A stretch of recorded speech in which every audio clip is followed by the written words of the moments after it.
Hello, everyone. Thank Thank you you guys guys for for joining us joining us today. today. Today We've got a we've got a special special treat. treat. We've We've been able been to able to convince convince Mr. Mr. Kunkle to come Kunkle and to see come and us see us today. today. James James Kunkle, some of Kunkle, you some guys of you may guys know may him. know him. He's joining He's us from joining us from Pittsburgh Pittsburgh and and on a Zoom on a Zoom call.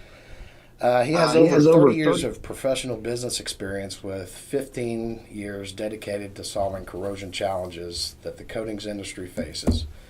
He holds level 1 certifications such as protective coatings inspector Inspector, and and concrete coating concrete coating inspector, in inspector, in addition to addition being to being certified certified protective coating protective coating specialist. specialist. He's He's currently a currently a key key account account manager for manager for AkzoNobel, AkzoNobel, working working in the in the International International Marine and Marine and Protective Protective Coatings Coatings Division. Division, And he's and the he's the host of host of Coatings Talk. Coatings Talk, Very well very known well known podcast. podcast. Welcome, Welcome, Jim. Thank you Jim. very Thank you much very for much for joining us joining us today. today. Yeah, Jeremy, thank you. It's really great to be here, and I'm looking forward to a really robust conversation and a great live stream. Yes, sir. Yes, sir. Also, We've got Matt Matt Valentine, Valentine, and we've and got we've got Marlin Lester Marlin with us Lester with us today. today. Marlin Marlin Lester is Lester is the the CEO of CEO of Corrosion Corrosion Innovations, Innovations, and and Matt Matt is is our our Director of Sales. Director of Sales from the U.S. and Canada for Florida. So thank you guys for being on today. We wanted to open the discussion about several delays that are experienced on coatings projects across the world. Namely, things like, we talk about weather delays all the time, Marlin, and we kind of beat that dead horse, right? But there's other things that you brought to everyone's attention as well. Wildlife delays, integrity issues, where they have holes in pipes or tanks or anything like that. Permitting issues, operational issues. Can you go over some of your experiences with those types of delays out there? Yeah, Jeremy, and pleasure to be with all you gentlemen. A lot of experience in this room. Very happy to be here today. I'll start with health and safety. Health and safety is always first. You can be on the rig and there can be a safety stand down. Depending on the time of day that happens, there's an all shutdown, no matter where it's at. So if you've got steel uncovered, that steel is going to flash rust. That results in rework. Absolutely. So sometimes that could last a couple of days, depending on the severity of the health and safety incident that happened. So that could cause you significant rework. The next thing is we work on many different assets, from refineries to oil rigs and all of that. They're in the business to make money by running process. An interruption in that process stops them from making money, and that's their number one priority, to get back online. Not saying it's not a priority to get it coated, but they've got to get back online. So if we're working in an area and we've got a lot of steel uncovered, and there's a valve that needs replacing or something goes down in that process unit, we're shut down. We may not get back for days. Yeah. There's more rework there. Production downtime. Any time that there's simultaneous operations in the area, that takes priority for that, whether it be they need to come in and make a weld or whatever, we're shut down. And then we have to move out of the area. You offset that by secondary work areas, but you're still jumping around, because you have to go back to your primary work area. Again, leaving steel uncovered. We all know that that's going to flash, and contamination. And I speak of our product as a tool because that's exactly what it is. It allows you to manage the different SIMOPS or whatever delay you should incur. You mentioned wildlife. If you're a bridge painter and you're blasting and you come under one of the girders of that bridge and you come across nests, the job is shut down. Yep. It's shut down till wildlife gets out there and does what they need to do to change it. If you're working in the marsh, particularly, I've had the experience of coming up on a lot of gators on small satellite. And so we were shut down as well. So it just depends on where you're at. And then it directly impacts something that has decreased over the years, and that's time on tools. If those blast hoses are not running, you're not cutting steel, you're not being productive. So we're averaging on a lot of jobs, when I got out of contracting, some between 5 and 6 hours a day time on tools. That's not very good when you add all of this stuff together. Right. So if you take and change a process to where you're in blast and prime, blast and prime, blast and prime, to where you come through and blast and do not worry about the flash rusting factor, you can come back and have a square area, because everybody in painting knows you must work square. Yes. To avoid the overblast and the other rework that exists that can lead to premature coating failures. So again, using this as a system to go in, blast, if you get shut down, it doesn't matter, because you're going to come back and you're going to start blasting again. Until you have that area square, you're going to apply this product, which is a pickling agent, the only field pickling agent there is on the market, and you're going to bring this back better than spec with no microscopic contaminants and increase adhesion by 60%. So you're able to coat out, increase the time on tools, reduce all of these factors that reduce your time on tools and cause you simultaneous operation conflicts, operational conflicts, integrity conflicts. If a guy's blasting on a blister, and he's really not sure, he's going to stop the job and call in x-ray. Well, that didn't happen right off the bat. So you could be shut down for quite a while. Oh yeah. So Waiting it's on the again permitting for the guy to come and do it. Yes. Yeah. So again, guys, this is something that's changed the industry in a lot of ways, where you're able to. We've talked about weather so much, but anything that shuts down their productive operations is where this product really shines. That's the reason we can produce numbers is 40% increase in productivity, because you're not incurring these to where you're losing. Yeah.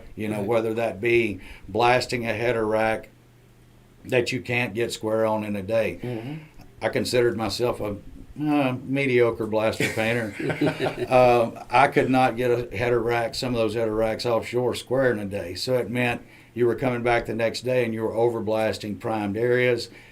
That led to being painted over. Sometimes it's missed, and it leads to failures. So it helps eliminate the conflicts, increase productivity, quality, and overall a better job. No doubt about it.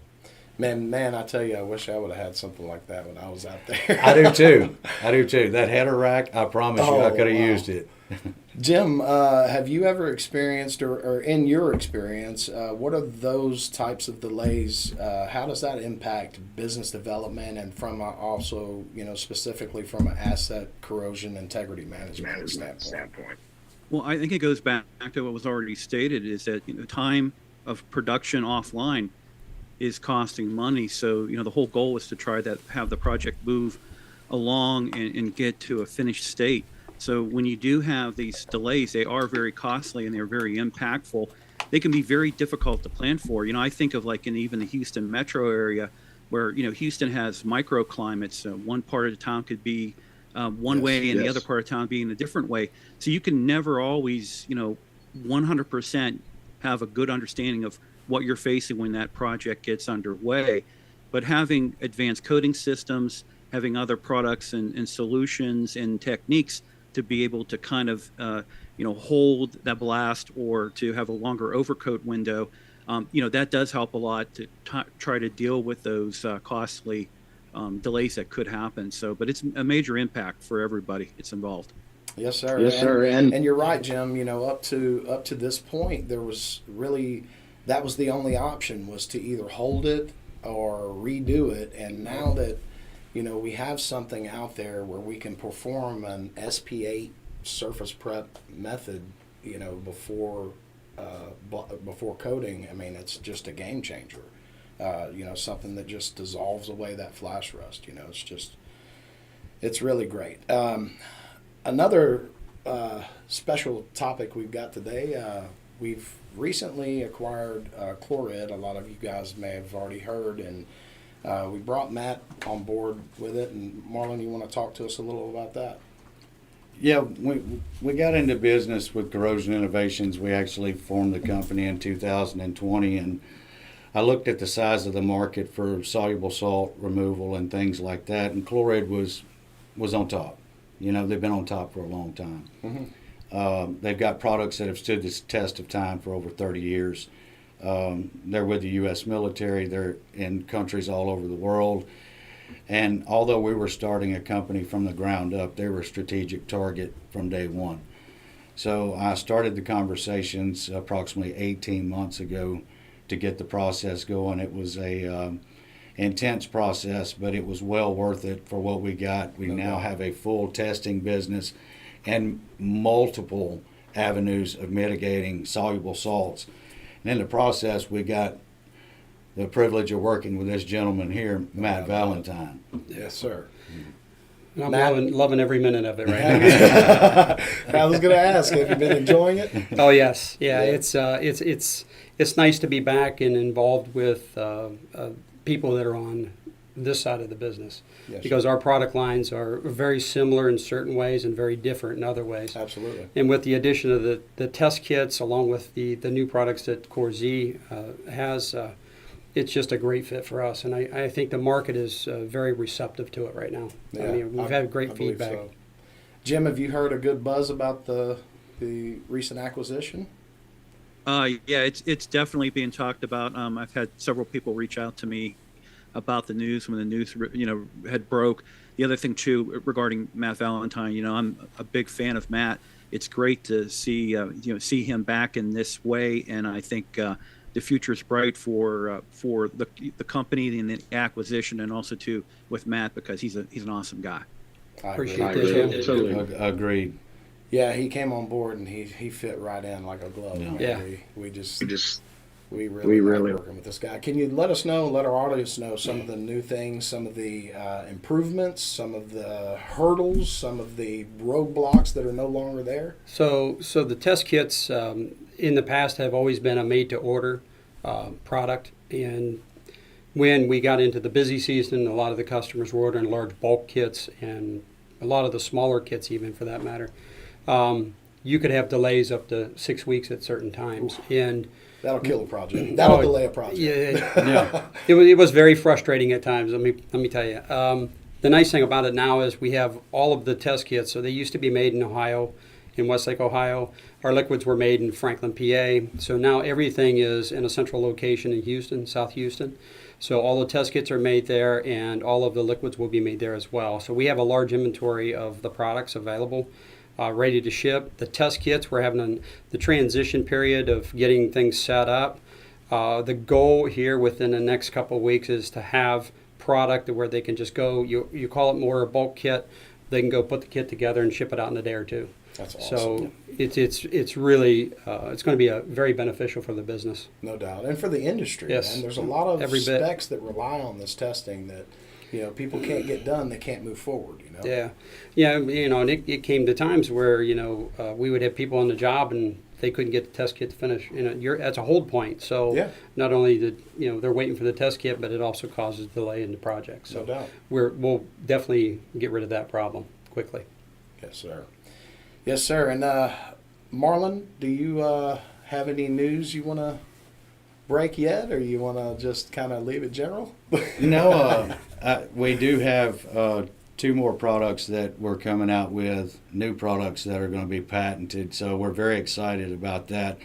Again, like the other products, we've got a lot of research and development going on. We know they work. We know they're going to be game changers. And you can never have too big a portfolio of products for this industry, because we just named some of the dynamics that we're faced with. And blasting and coating is faced by a lot of dynamics. In closing, I will say this. We're having our customer appreciation golf tournament tomorrow. Look forward to about a turnout of about 300 to 400 people. Going to bowl crawfish, clubs, and claws. 2 $50,000 hole-in-ones on 17. Say that one more time. $50,000 on 2 holes, cash prize. If anybody can hit a hole-in-one, I hope we have to give that away. I do too. Yes, I really do. But it's going to be a great time. Looks like the weather is going to work with us. If it doesn't, we're still going to have a great time. But so it's a way that we're going to show appreciation to the customers that do business with us, distributors that work for us, and really get out their boots on the ground. So very happy where we're at as a company. I am too, man. Yes, definitely. I think we're on and up. You know, it's going good. Hey, Jim, any exciting episodes coming up, man? I love listening to your podcast. I love watching your episodes on LinkedIn, man. Some of our audience might not be familiar. I'd like to get that information out to them. Yeah, sure. So we're kind of things are heading for Coding Stock in a couple areas. Going to continue to do the live streams and do some other type of content that will be recorded. I really need to get into more crossover from protective coatings into the corrosion side. And the reason why, if you look at the algorithm on YouTube through Google, corrosion topics outperform protective coatings topics like 3-1. It's a huge margin. Awesome. So we need to do a lot of work on a protective coating side to get the word out there, because a lot of people, I think, don't really know a whole lot about what we do, and we really need to shout it out there. So I'm going to continue doing more of that. And then the other thing is to focus on the Insight newsletter, which is over 2,000 subscribers on LinkedIn, and audio. I'll get into more audio and things like that. So, but there'll be more coming from me. I'm going to keep active. And Jeremi, by the way, I don't think you qualify for the hole-in-one prize. Don't tell me that, John, because I've been practicing on hole 17 for like 6 weeks. Every day. I hate to see you get it, and you're out here and you're excited and everything, and all of a sudden they're like, well, we can't give it to you because you're I'll tell them I'm going to stand in for you. We greatly appreciate you, Jim. Subscribe to my YouTube channel. Just you can search under Jim Kunkle or at Coding Stock. It's YouTube search engine there, and boom, subscribe. I appreciate it. Yes, sir. Yes, we'll get the links into the video for you and make sure everyone can get in touch with you, buddy. Thank you so much for joining us today. We really appreciate you. Matt, thank you for coming. Thank you for having me. It was a pleasure. Yeah. Thank you guys Appreciate it. very much. Yeah. No doubt about Thanks, it. Jim. Man. Yeah, I'm glad to be working with this guy. Jim, it was a pleasure, man. Pleasure, as always.